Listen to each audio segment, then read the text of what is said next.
cave, do it by shine your lights in the cracks on the left and right side, about shoulder height. That's where you tend to find cave salamanders most often.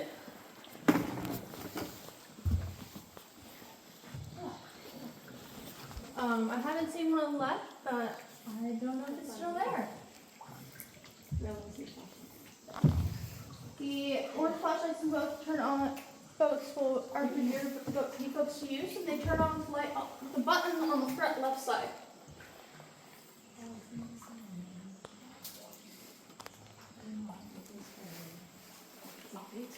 Look at that front. Wow, huh?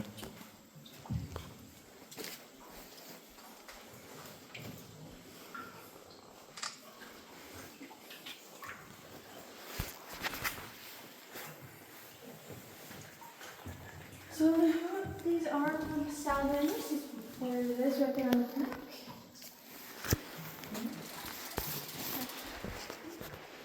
Right there. Mom, take a picture. Is that a bug? Oh, that's salamander. We don't like it. So that one is a girl. We know because Look at that cave. Sit down.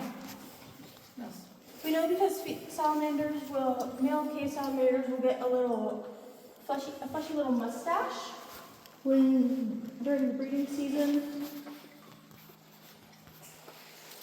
Well, the females will not. The females will also tend to be a little smaller. He's always seen a salamander. On our left is Moonshine Hollow. Local lore tells us that during the Prohibition, people would set their skulls up over there and continue making moonshine away from the eyes of the law. Flash over there, Dad. Flash over there with your flashlight.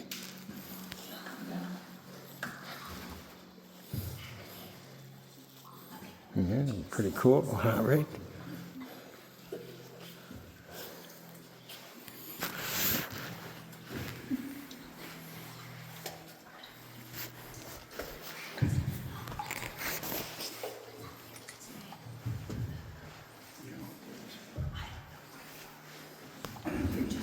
After 20 years in limestone cave, which is 95% of all caves in the world, limestone is made of calcium carbonate. The same thing that's making up snail shells. And the reason for that is that it was made from ancient creatures. Look how dark it is down there. Now you know why the fish are blind.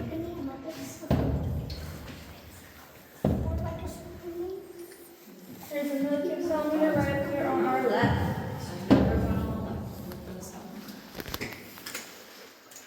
Right there. Where? In the flashlights. Look at it. It's spotted. Oh, look up. I'm getting a picture. Violet. That's That's cute. That's mine. See that? This is our constellation cavern. If we look at the ceiling on the right, What's on that?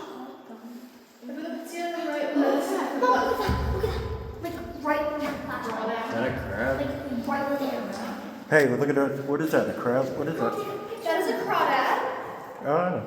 It's going to be cave spring, one that will live on the surface of the cave as well as one that will live in the cave as well as on the surface or on the light.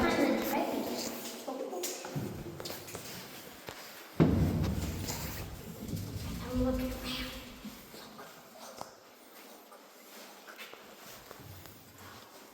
This might be my favorite part of it. So the cave is being made by the water dissolving the calcium out of the limestone. That will also be how our formations are made, except when the water that has dissolved the calcium comes into the cave through the ceiling. Then it will cause when it meets the cave there, it will have a chemical reaction will occur, and the calcium will bond back onto the rock. If it is a Look at that. slow drip, the calcium will bond to the ceiling. And if it is a fast drip, and the cave is dry, the calcium will bond to the ground. Down. And so we get stalactites and stalagmites respectively.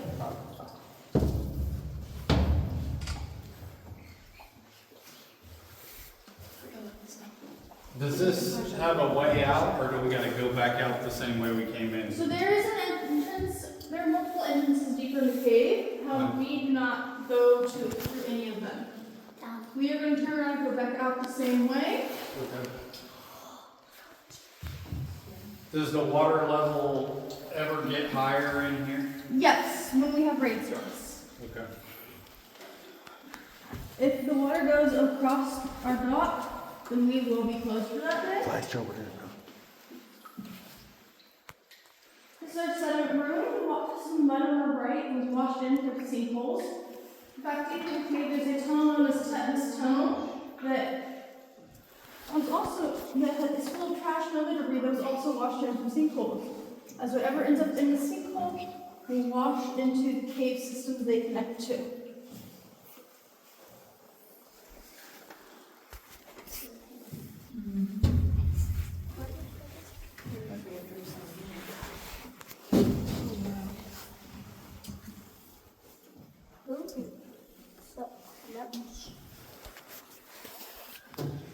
So we're coming into one of my favorite rooms here in the cave. This is our formation room. Whoa, Dad.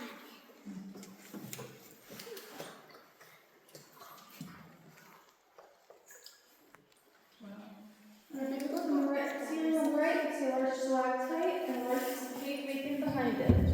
Oh, look how deep that goes. Look at this little pool. You see this?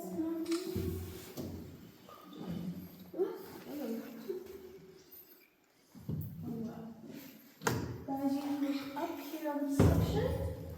So we are under a dome that is most likely below a sinkhole, and therefore has increased calcium deposition and a number of formations.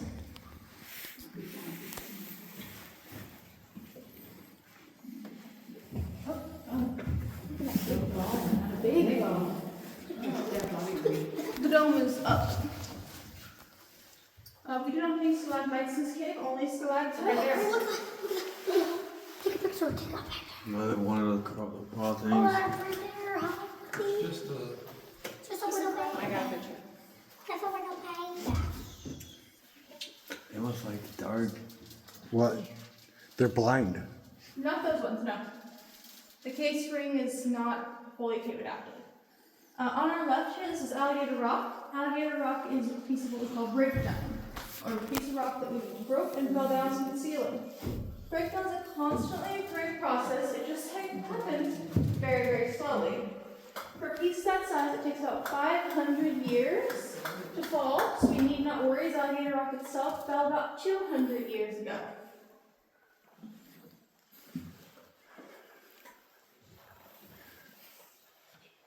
How long have you guys been exploring this? This cave has been in use for over 100 years. I know 100 years, just the tours happened in the cave for 100 years, and before that, it was being used by IU as a research cave. Now I mentioned that limestone is made from ancient creatures, and as we come into the turnaround room here, I'll direct your attention up on the left side of this corner on the ceiling. And you'll note these dark spots, these are horn coral fossils. 350 million years ago, Indiana would have been an inland sea. In this cave would have been a coral reef that folks and that coral is what is now limestone.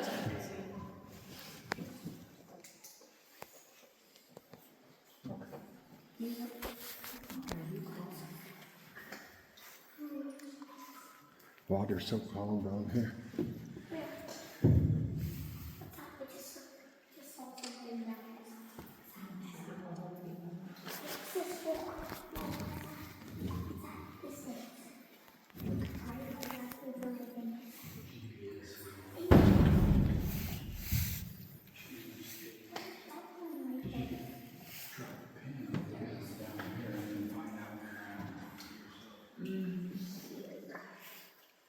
Look at right. Yeah, I'll flash up to see him coming up. See him?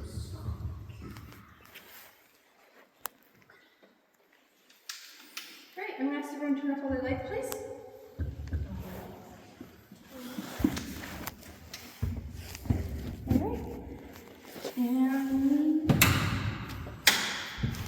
welcome to total darkness. You can only experience total darkness naturally in 3 locations in the world. The bottom of the ocean, the rainforest floor on a cloudy, moonless night, and inside the caves we currently are. This lack of light is 100%. There is no sunlight in here at all. We could spend an entire year here and still not see a thing, as our eyes would never adjust, because there's nothing to adjust with. This lack of light has caused some unique features to develop with our cave creatures, such as being very small, which is a result of there being no sun for plants to grow, and therefore food sources being few and far between. And smaller creatures tend to need less food energy than larger creatures. They do not have any color in their skin, or is known as melanin, like we do, as they have no need for it, as it's a protection from the UV rays of the sun. And of course, these creatures do not have any eyes. All that remains are little bumps where their eyes once would have been. Okay, go ahead and turn the lights back on now. I think it's pretty dark.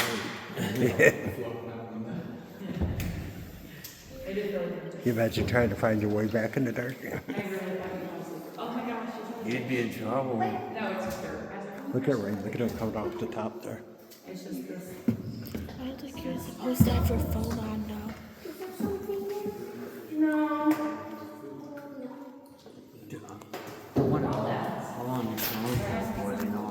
How long did these tunnels go for? Did you know?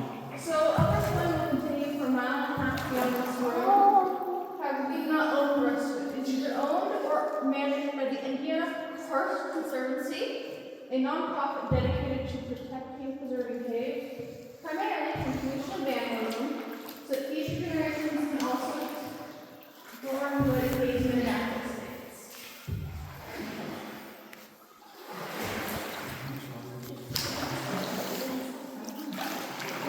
How much farther back does it normally go? Oh, huh? How much farther back does it go? I said it goes another mile and a half.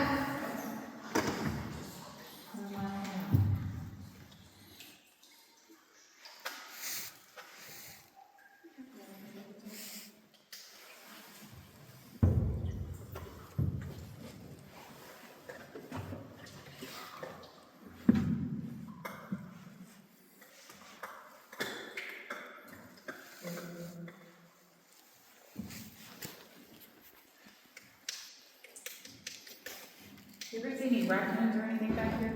Not we have this, one raccoons are. Take the flashlight down in the water. They're not typically awake during the day. And. Dale, point the flashlight down in the water. It's very dark, but we do know that they. To look for fish. Got a flashlight. Oh, I thought you did. You know that they will come in here to hunt the crawdads. That's what I thought. Like, surely there's some raccoons in here going, yeah. Huh? I thought there'd be some raccoons back here eating the crawdads. They will. We didn't know, at one point we did have a raccoon that was living out in the window, karst window where we boarded the boat. But I don't think anyone's seen her for a minute. Now on our left here, we can spot some bright yellow spray paint on the wall. That's going to be some vandalism. That spray paint does create a barrier on the rock to prevent the calcium exchange that is required for cave growth.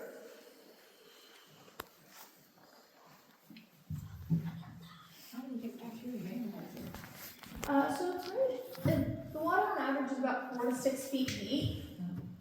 So more than mostly walkable, and even in ways unwalkable is definitely swimmable. But also during our off season, because we are only operating from Memorial to Labor Day, the water level is significantly lower as we open the spillway between Upper and Lower Twin and allow the cave to return to its natural water levels.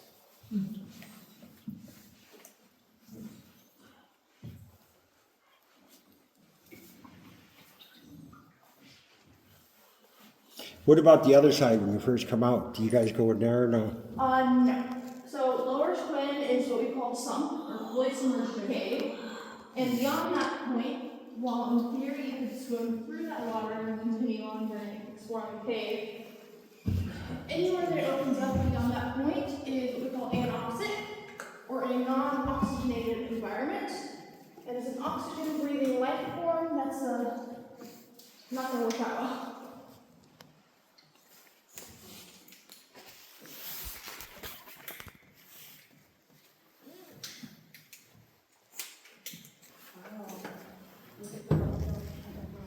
Where did you find it?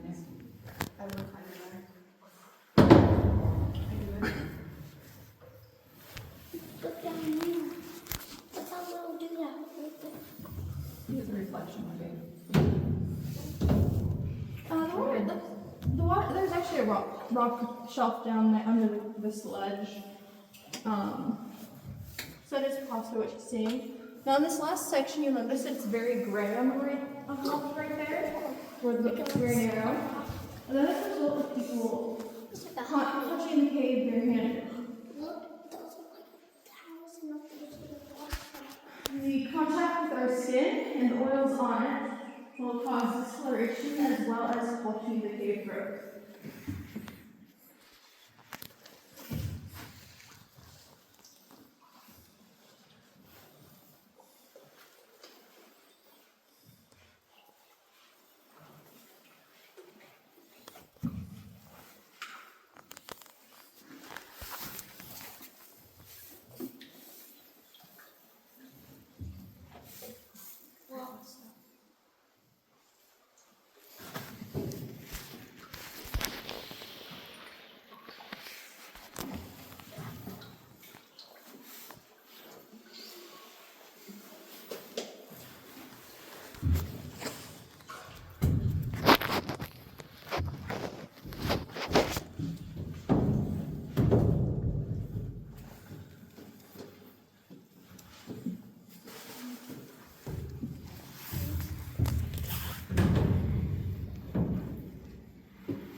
I got this.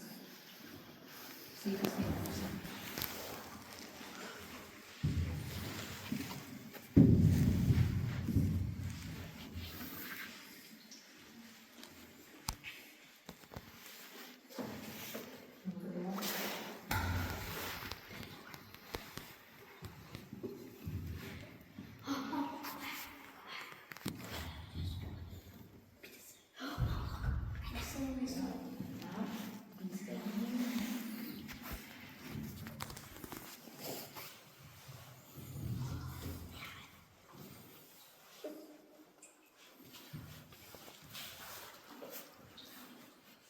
As you come up to the corner, pass the turn the lights off again.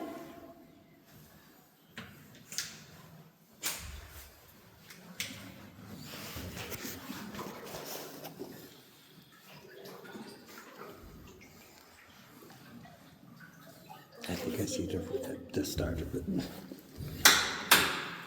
And welcome to the Twilight Zone. This is the area of the cave where we have a little bit of light coming in from the cave entrance.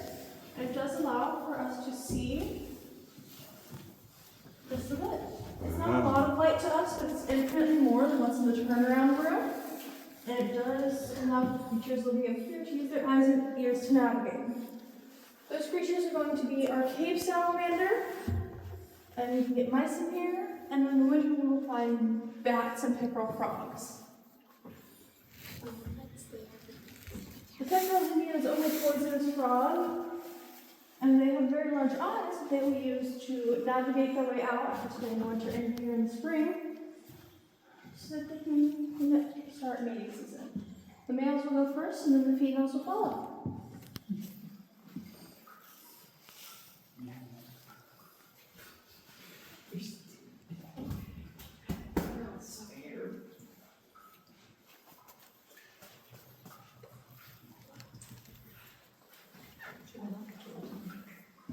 Should have been one. What do you guys think, girls? Thank you, you did a good job. That was awesome. Thank you so much. You're welcome.